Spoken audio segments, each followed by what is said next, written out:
Hey y'all, welcome back to my channel. It's me, Kay, and I'm here today to bring you, I finally watched As Told by Ginger. Let me tell you something. As Told by Ginger came out when I was in middle school. It probably came out around 2003, 2002, somewhere in there. And I was leaving elementary, going to middle school. And so at this time in my life, there was a section of the Nickelodeon, because you had Nickelodeon, you had Nick Jr., Nickelodeon, Teen Nick, Nick at Night. And so, As Told by Ginger was a show that came on during Teen Nick. Now, watching As Told by Ginger at 29 is completely different than watching As Told by Ginger at like 12 or 13. And so, I was watching, I got a subscription to Paramount Plus, and of course, I was excited to see As Told by Ginger because on all the other streaming platforms, they always have Rugrats, Hey Arnold, all that stuff that I have already rewatched. But as a kid of the 90s, As Told by Ginger came out in the early 2000s. It's only right that I go back and watch As Told by Ginger all the way through. So let me just start by stating some things that I noticed while watching the show. And I'm trying not to be before you long, but I just have so many thoughts. So, of course, Ginger starts off in middle school. And I just want to say that I did not know the people who created Rugrats created As Told by Ginger. So that already gave me somewhat of a familiarity with the show. Let me just start by saying I had a soft place in my heart for Carl. Carl was very mischievous, but he was a boy. And him and Hussy got into everything. And so they had an interesting outlook on life as children. Let me just start by saying I never liked Miranda. Of course, the great Cree Summer played the voice of Miranda, but I just never liked Miranda. She was always a hater on Ginger, and Ginger was just authentically her all the time. Of course, Ginger went through growing pains that we all went through, going through the phases of preteenship and growing up and going through adolescence, but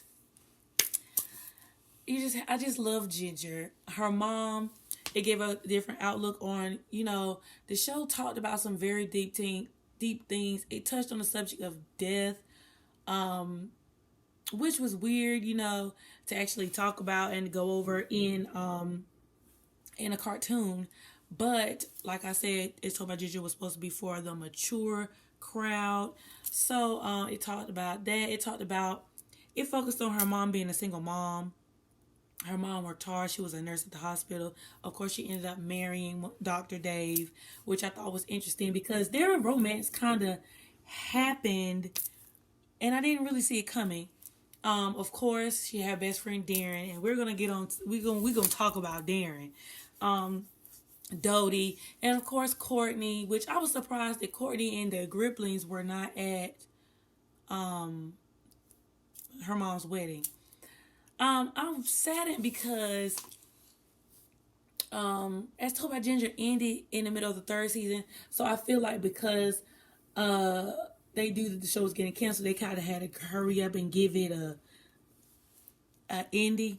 I just don't like the fact that we never got closure on anything, which that always happens on every good show. And I don't know why As Told by Ginger never got rebooted. They don't even gave Hey Arnold closure. They could at least gave Ginger closure. And they done rebooted Rugrats. Rugrats done had a plethora of movies that had all grown up. They even have a reboot now that's back on Paramount Plus. But I don't know. I guess Ginger kind of is one of those cartoons that kind of fell to the wayside that most people don't really think about or want to revisit.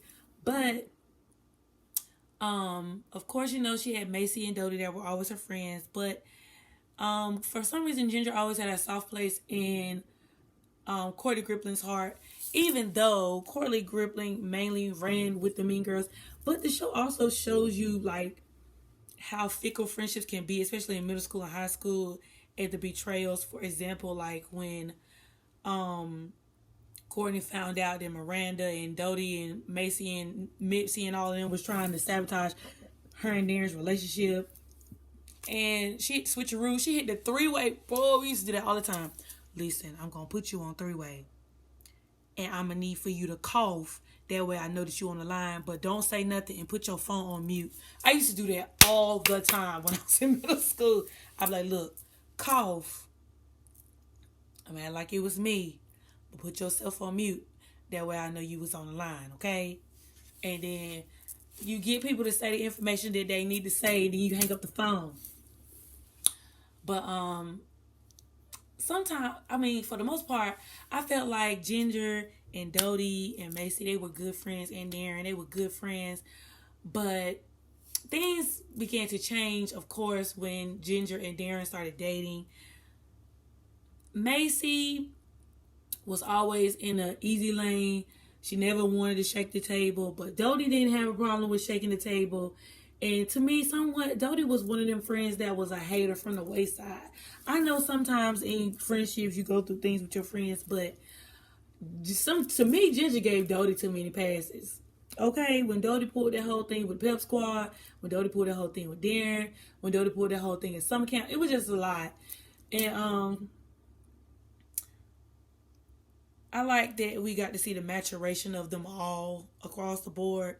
Even with the relationship between Lois and Dr. Dave, I appreciated it.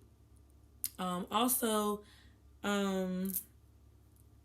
it actually gave you, this was like one of the cartoons that gave you a sequence of time. Like, we knew what grade they was in. We knew what time of the year it was. It actually broke it down in seasons, like as far as spring, winter, spring, summer, fall, in comparison to other cartoons. Like, and they will also let you know the date, like we're in November or we're in April and it's Macy's birthday. You know, it gave you a sense of time, which allowed me to also become connected with the characters. I know it was a cartoon and everything, but you know, it just gave us a sense of time.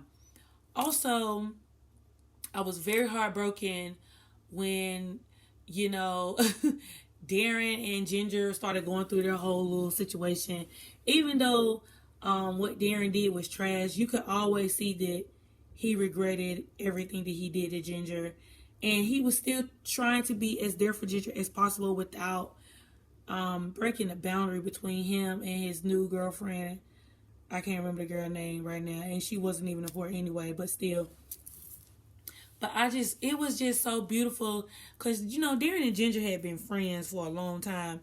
And Darren ended up coming. He used to come through Ginger's window, you know, next door. And so they started off as a little kiddie friendship. But then he noticed that he decided that he started to develop feelings for her. And he wanted to explore those feelings. And then, you know, he got his head brace taken off. And then he became, you know, a young man. So it was good to see, you know, how that happened over time. And I cannot believe at the end, Dodie ended up marrying Chad. Did you see that? Well, I'm assuming it was Chad because it looked like him. But I'm pretty sure that was Chad from the middle school. And she had children with him. Macy didn't have no boo. I guess she was just a businesswoman. And of course, at the end, it's assumed, because we saw Darren and then we saw a baby with red hair, that Darren and Ginger ended up getting married.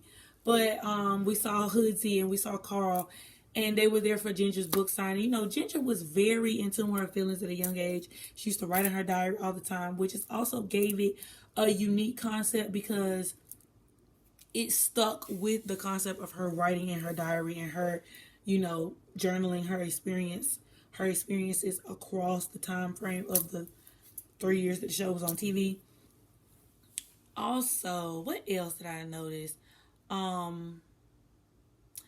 You know, sometimes when we leave middle school and we go to high school, that's when people kind of go through their transformation, of course, because they're going from an adolescent to a young adult. And so you trying to figure out what you want to do in life, who you want to be. You go through your whole identity phase where you're trying to find out who you are as a person. What are your likes? What are your dislikes? Your interests, you know, what you want to get involved in as far as school. And Ginger, you know, was a writer. She explored poetry. She explored songs. She even was in a band. You know, it was just things. But then it was good to see that at the end that Ginger became an author. And she had a book reading at a local coffee shop. But I wonder whatever happened to Courtney after her parents lost all of their fortunes. They kind of briefly glossed over that, but of course the season had to end rapidly because the show got canceled. But it was just good to see, you know, all those things. And I don't know why shows always make it seem like high school had a set of mean girls. I don't know. Maybe that wasn't my experience. Maybe it can be, you know, in other people's life. But that wasn't my experience. I never had a set of mean girls or, you know. Plus, I played sports my whole life, middle school, high school, you know, and I stopped once I got to college. But I never had that experience. So I can't say for that particular thing. But it was just interesting to see, and I was glad to see, you know, that Darren and Ginger ended up getting back together, regardless of whatever happened, you know, and he stood by her through it all. It was a very dramatic that Ginger, the day Darren broke up with her, Ginger appendix burst, and she had like this really big infection, and she could have lost her life. I was like, wow, as told by Ginger, way to get real heavy toward the end of the season. Way to get real heavy. But that was just my few thoughts on As Told by Ginger. What do y'all think about that show? And have you had a chance to watch it as an adult? You know, you're able to interpret things differently once you're grown. But if you have and you watched it on Paramount Plus, or if you watched it any other place, let me know your thoughts. Also, I may be doing this whole I finally saw situation because I have to upload my Shang-Chi video because I finally saw Shang-Chi, and I still need to do my